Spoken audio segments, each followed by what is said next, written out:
Hey guys, welcome back. So today I'm going to be sharing with you my top 10 low-key designer items in my collection that I personally recommend that you check out as well if you are interested in items that are designer but still more subtle and not so loud and logo-y. Now this is a tag video created by Tabby Violet and I've been tagged by the wonderful Hello Catwalk City. So hi babe, thank you so much for tagging me, and if you guys haven't already checked her channel out, I'll leave her channel down below as well. Do check her out if you are a luxury lover like I am. I am sure you will enjoy her videos. Now I am so happy to be doing this video because as you guys know, I've been all about subtle luxury in the last year or so. I do still love little logos here and there, but I do really enjoy pieces that are designer but don't scream I'm a designer item. And I've added a little bit of a twist to this video. So instead of 10 low-key designer bags, I am going to be including some other accessories in my video. So out of the 10 items that I'm going to be mentioning today, 3 of them are jewelry pieces and 1 of them is a pair of shoes. So I hope this is okay. So without further ado, let's get started with the very first low-key item that I absolutely adore. So let's get started with low-key designer jewelry first. So the first one that I really wanted to share with you is this hinged bracelet from Hermes. So you guys know that Hermes does amazing bangles and costume jewelry, and they're famous for their click H bracelets, which is this one here. They come in all different colors of the enamel, which is that black bit there, and they come in this palladium hardware finish of the H, and they also do gold and rose gold. So I own a couple of these and I've owned more in the past, but I sold a couple of them, so I've only got 2 of these H bracelets in my collection. But my favorite out of all of their bangles is this hinged style. As you can see, if you compare the two, the click H bracelet is a little bit loud with the big H logo, whereas the hinged bracelet, which is the one right here, is a lot more subtle. So it does have that Hermes aesthetics to it, but it doesn't have an H anywhere, but you can kind of tell that it is a very, very similar design to the H bracelet. So I've really been enjoying this one. My particular one is in the enamel color Panna Cotta, which is this beautiful creamy off-white color, and the hardware finish is actually rose gold. So especially if I have other jewelry like my Chanel CC logo earrings or something, I feel like often the H logo can be a little bit too much with the CC logos on my handbag or necklace or something like that. So I absolutely love adding this hinged bracelet to my outfit instead of something with a logo on it. While we're on the subject of Hermes, let's get the next item out of the way. And you might have guessed it, but it is this beautiful Collier de Chêne rose gold ring that I've been wearing a lot. You've probably noticed this in my previous couple of videos. So this is from their fine jewelry collection. So it is not actually fashion jewelry, this one. It is actual solid rose gold. I absolutely love the design. I love their rose gold. It is a very nice color. I think it matches anyone's skin tone really well. And what I love about this Collier de Chêne collection is that it doesn't have any H logos once again, but it is a very, very heritage Hermes sort of style. So you can see the 2 pyramids on the sides there with that little ring there in the middle, and this is one of their signature styles. And as you guys know, on my wish list, I also want the bracelet of it as well. So I tried it on, but I thought I'll just sort of start with a ring because it's a lot more affordable, so I can see how I get on with it, and I really want to be sure that I am going to enjoy the bracelet bangle. So yeah, this one retails for 2,400 Australian dollars, whereas the bangle is like 10,000. So yeah, this is a really nice little dainty fine jewelry piece to add to your collection without breaking the bank too much, but it is a piece that I know that I'm gonna have forever and enjoy in my collection. And let's finish off the jewelry part of this video with some earrings. So the last jewelry piece in this low-key luxury picks is my favorite tribal earrings from Dior, and it is none other than the ABCDior range. So it is a variation to their famous tribal collection. So the big pearl sits behind your earlobe and the small pearl and the letter actually sits at the front. So this is what the earring looks like. Again, a lot of designer costume jewelries will be quite loud with the writing Dior or a Chanel CC logo, or even like an H if you go for an Hermes costume jewelry earrings. But what I love about this whole Dior tribal range is that it is very recognizable with the big pearl and the small pearl, but nowhere does it say Dior. I just think that it is very subtle still in a way, but I just love that it makes an outfit because it's just got that little bit of a dangle, so it is not your typical stud earring, but also it's not way over the top. So for anyone who's looking for a low-key designer costume earring piece, I definitely recommend checking out the Dior tribal range. At this point, they are pretty much classics, so you'll have them for years in your collection. Now, with the jewelry pieces out of the way, let's get started with my favorite low-key designer handbags. And the pair of shoes I'm gonna throw in the middle of the handbags because it goes with one of my low-key handbags really perfectly, so I'm gonna show you those shoes with that specific bag. Anyway, the first low-key bag that I want to discuss is my beloved Loewe puzzle bag in the color tan with the silver hardware, and it is in the size small, which is the middle size between the three sizes that this bag comes in. So there's a mini, which is really tiny. There's this size, which is the small, and they also have the medium, which is a lot bigger and a lot slouchier because of its size. I think that the Loewe puzzle bag is just such an interesting design. I picked this up last year before my Korea trip. Oh, I really miss traveling. Up until last year, I took traveling so much for granted, but this year we're in July and I just really miss being able to get on the plane and going somewhere. I'm sure all of you guys feel that way, but anyway, yeah, this one is my go-to casual bag, and it is a great travel bag as well because it is so understated.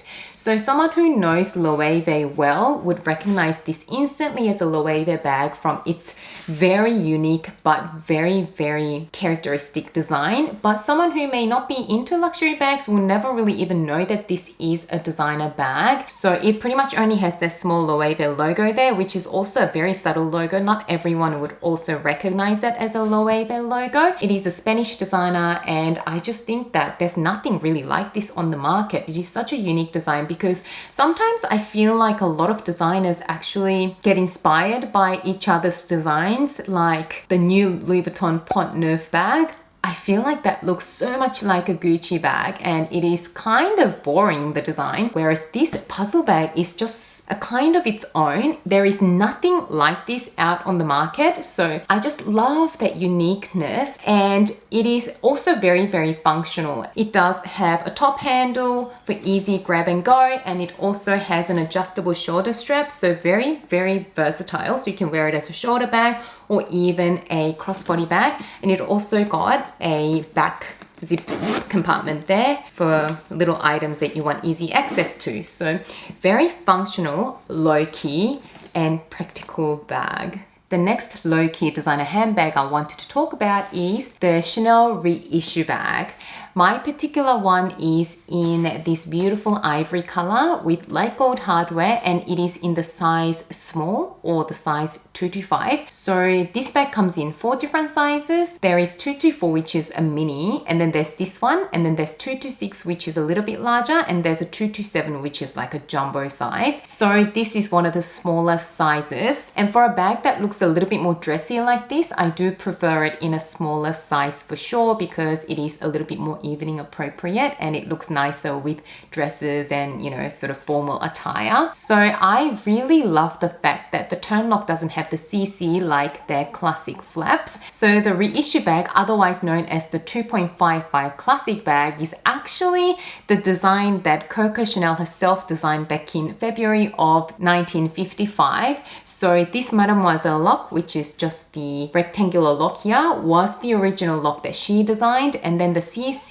turn lock that you see these days on the Chanel classic flaps was actually a design by Karl Lagerfeld much later in the 80s. So I just love the history and the heritage behind this particular design, and it otherwise has pretty much the same features as a classic flap, but the chain's also a little bit different. It is called the bijou chain. I just think that this is the most understated, subtle luxury, and it does have a small Chanel engraving in the turn lock there. So it does have little branding there. Again, if you are someone who is interested in luxury bags, and Chanel as a fashion house will instantly recognize this as a Chanel handbag. But if you're not interested in it, then obviously this is not going to be a bag that is instantly recognizable as a really expensive designer bag. So this again, I think is an amazing choice for those of you out there who may be wanting to add a Chanel classic flap, but you just don't feel comfortable carrying around the bag with the CC logo and you just want something a bit more subtle. I feel like you get exactly the same experience and the function and the aesthetic of a Chanel classic flap bag, but a lot more low-key version in the reissue. The next low-key luxury bag that I'm gonna be talking about is the Louis Vuitton Kappa Scenes bag. And I know that there is a big LV logo at the front here, but it is still, in my opinion, a little bit subtle.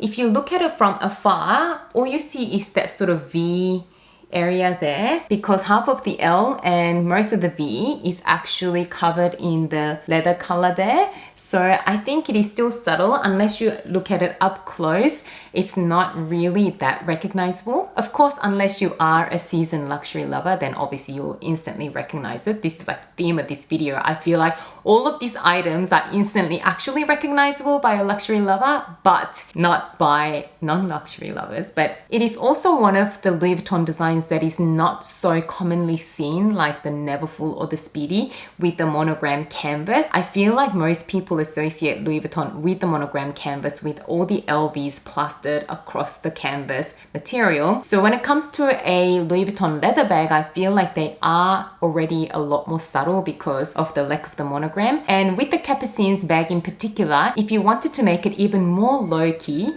you can actually cover up that LV logo at the front with the flap there, so the bag doesn't have any logo to it. So you can make it even more understated by just leaving the flap sort of open like that, and all you see is a fleur-de-lis there. And I actually got an amazing deal on this bag from the Purse Affair, who is an Australian consignment store based in Melbourne. They have a physical store, but obviously we can't visit at the moment, but they have an amazing online website as well where you can purchase consigned bags from. And yeah, it was just a really, really good purchase at a really good price. So I am really happy with this purchase, and I just think it looks so classy with the top handle, but also comes with the shoulder strap over here. So I cannot wait to start using this bag when we have a few more social gatherings to go to once we recover more from this pandemic. But yeah, I just really love the subtle classiness of this bag.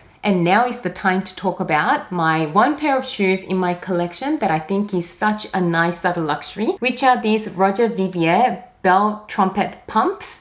These are very, very subtle again. It doesn't have any loud logos apart from that little RV in the buckle there, which isn't even that obvious, and it is in the runny writing. But again, a lot of luxury lovers will know the quality of these shoes. So I absolutely really enjoy the quality of the shoes, but it doesn't have any logos, and I absolutely love that. And the reason I wanted to talk about these shoes at this position in the video is because how beautiful do they go together? Look at the Kappa Scenes bag, and this is in the color Gallet with the gold hardware, and these shoes, I feel like they're just such a perfect match. And even the styles are just so ladylike. So the bag is very, very classy looking. The shoes are very simple and classic and elegant looking as well, so they just go perfectly together in my opinion. So I wanted to share them sort of back to back. Now, going back to the shoes, these are very, very comfortable. So I do actually believe that if you pick the right designer pair of shoes, they can be often a lot more comfortable than your high street alternatives because of the type of leather they use. They use really soft, nice quality leather. So these, I needed to break into them probably for a few hours, but from the second time I've worn these out, they were very, very comfortable. And the heel height is perfect for me as well. This is 7 centimeters in height. It just gives me that little boost in height without too much discomfort. I just can't wear really high heels, like 10 centimeter heels for too long anymore. I used to be able to when I was much younger, but yeah, these days I'm all about comfortable luxury. So yeah, these are very comfortable to wear, very simple and elegant. So for those of you who may be wanting to find a pair of shoes that are designer, that are comfortable to walk in, that you will have in your collection for many, many years, I do definitely recommend you to check out these Roger Vivier shoes. I believe we are up to the 8th item on my list, and it is my Louis Vuitton Alma BB in the epi leather in the color Coquelicot. I don't even need to talk about this bag because I've talked about it so many times in my previous videos. I hope I'm not sounding like a broken record. I feel so repetitive talking about this bag. But in a nutshell, if you are looking for a subtle Louis Vuitton bag, I believe there's nothing better than epi leather versions of their many, many designs. So the Alma bags do come in the monogram canvas and the more typical canvas materials as well, but I just love it in the epi leather because it is just very low key. Although again, by looking at the design of it, it is instantly recognizable as one of the classic designs by Louis Vuitton. But if you aren't really into designer handbags, you'll probably only recognize it if it was in the monogram canvas. So really the only LV logo that you'll see is sort of that subtle embossing on the corner there. You can kind of see the LV embossed there. But other than that, the bag has no other loud logos, and there's a LV sort of on the lock there as well, but still it's very subtle. So yeah, a very classic design, but in epi leather finish, I think it is the most beautiful understated look.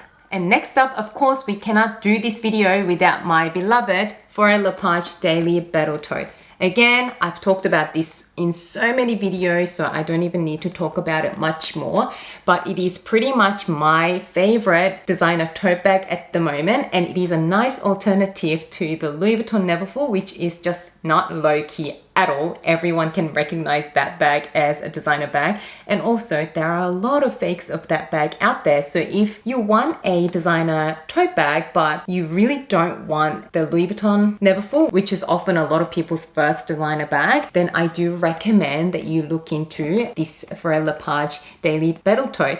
And it is even more low-key than the Goyard St. Louis tote, which is again compared to the Louis Vuitton Neverfull a lot. When you sort of look at it from afar, it does look a little bit similar to the Goyard tote, but it's not really Goyard. I actually watched a video from Kat L. If you're watching, hi babe, I love your videos, but I did also watch your low-key luxury video as well. And she actually has this exact bag in one size smaller, I believe. She also included her daily battle tote in her video, and she did actually point that out too. From afar, you kind of think that it is a Goyard bag, but it's not. And that's what's so interesting about the Forêt Lepage canvas pattern here. So I absolutely agree with Kat. I definitely recommend it for anyone who is looking for a more subtle and special and unique designer tote bag that is just as functional and just as durable. And this next one may be a little bit controversial, but it is the Hermes Kelly bag, specifically in the retourné shape. So for those of us who are in the luxury community will probably recognize the Hermes Kelly bag in an instant, and it is very, very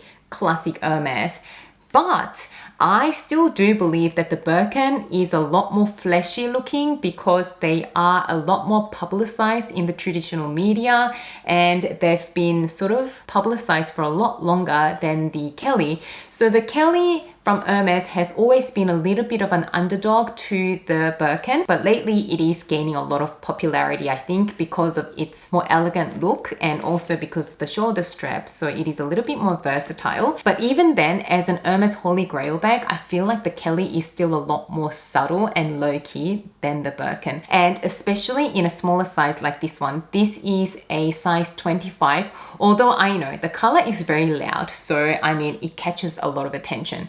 But because it is in the small size, which means the hardware pieces are actually smaller too. So in the size 28 and up, the hardware is actually larger, so you do see a lot more shine. Whereas in the size 25, which is this size, you do see a lot less hardware, which is the shiny part of the bag. So I feel like in this particular size, in this particular construction, like I said, the retourné, which is the inside stitching, which is the slouchier version. The other version of the Kelly is the celia stitching, which is a lot more structured looking, a lot more dressy looking because it is stitched on the outside, and the celia is often made with stiffer leathers, so it does have that sort of polished, dressed up look. Whereas the retourné style like this one is often made with softer leathers and it can slouch over time. It does have a lot more relaxed look to it, so it doesn't stand out as much, I think. So out of the Hermes Holy Grail bags, and even within the Kelly options that you can take, I feel like this particular size in this particular construction, it is very low-key compared to the other Hermes bags. So yeah, I feel like if this particular color was in like a Birkin or a celia stitching, I feel like the bag is just so loud and it's kind of like, look at me, I'm an Hermes bag. Whereas I feel like this loud color for me, for my own lifestyle, is a lot more wearable because it is in the smaller size in the retourné stitching and in the Kelly. They are my 10 low-key luxury items in my collection. I feel like I've been talking for a really long time. What are your favorite low-key designer items, whether it be in your collection or just in general that you might be looking to purchase? Do share them with us in the comments below. I'm also gonna take a few ladies. I'll leave their names in the description below. I hope you enjoyed this video. If you did, don't forget to give it a thumbs up and subscribe to my channel. As always, thank you so much for watching and spending some of your precious time with me today. And I can't wait to see you again soon in my next video. Bye guys!